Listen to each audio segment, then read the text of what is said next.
Genocide. Noun. The systematic killing of substantial numbers of people on the basis of their ethnicity, religion, political beliefs, social status, or other particularities.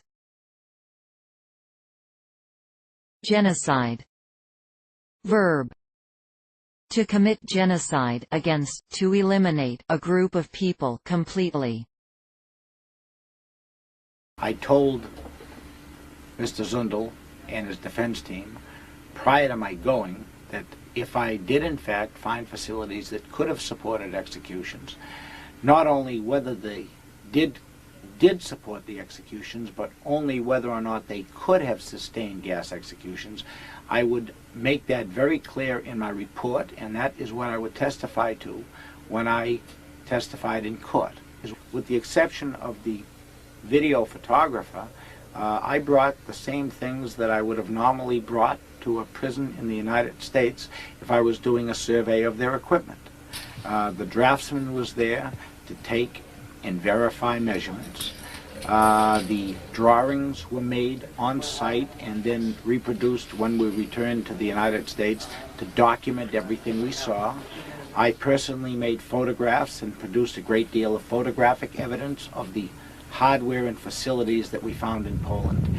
And the video photographer, which was not a normal thing for me, was brought to document the fact that the forensic samples that I removed from the facilities, the control sample from delousing facility number 1 of Birkenau, and all of the other samples from the alleged gas execution rooms were properly taken, packaged for submission to the laboratories. I examined the facilities and I made a determination that they were incapable of supporting the use of hydrogen cyanide gas for purposes of execution or otherwise.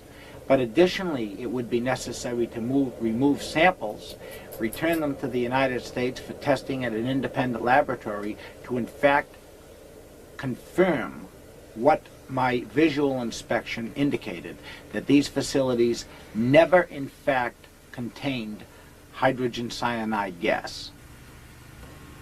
What aside from the samples convinced you that these facilities could not have been used then or now as execution facilities? The samples in my mind were mainly corroborative. The reasons that I determined that these facilities were not or never could have been gas execution facilities are stated in my report. And it mainly is concerned with the design and fabrication of these facilities. The requirements necessary in the design of a facility that contains a highly explosive and highly poisonous gas. You must have gasketed doors, no windows, means of getting the gas in, means of getting the gas out, something for heating the gas and the air to constantly keep the right temperature, explosion-proof switches, lighting facilities, etc. None of these ever existed. We're talking about brick and mortar buildings without heat, with non-explosion proof lighting, without gasketed doors, in some cases without doors at all, and with crematories that opened very close or adjacent to the facility. If these facilities were used for gas execution facilities, if those persons operating the facilities didn't gas themselves to death at the same time that the executees died, they certainly would have been blown to bits when the gas exploded from a spark arc in a switch, the heat of a light bulb, or the gas approaching and getting into the crematory furnace. I mean, it's just ludicrous to consider that these facilities could have been used as gas chambers. Well, we all know from reading the newspapers and watching TV that there's many Holocaust survivors who say that they actually saw gassings. They described them in minute detail, which relative it was they lost, down to the color of the corpses and the color of the smoke coming out of the chimney. How do you respond to these people? Well, one of the things that was necessary for me to do, Kirk, at the outset, so I'd have an understanding of what I was doing, was read the literature and alleged eyewitness reports, so I could make a determination of the protocol, which that's a fancy word that we use in terms of executions for determining for what the actual procedure is for the execution. And I found through these investigations that there is no such a thing as an eyewitness.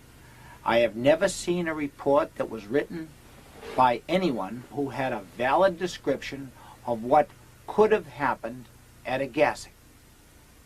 So the long and the short of it is, there are no eyewitnesses because there were no gassings.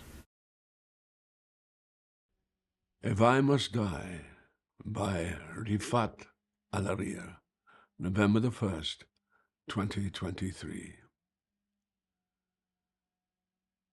If I must die, you must live to tell my story, to sell my things, to buy a piece of cloth and some strings.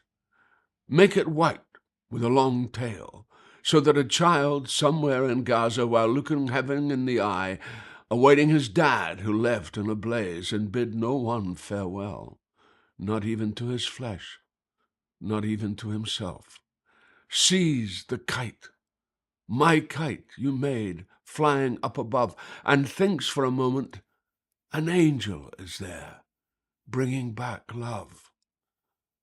If I must die, let it bring hope. Let it be a tale.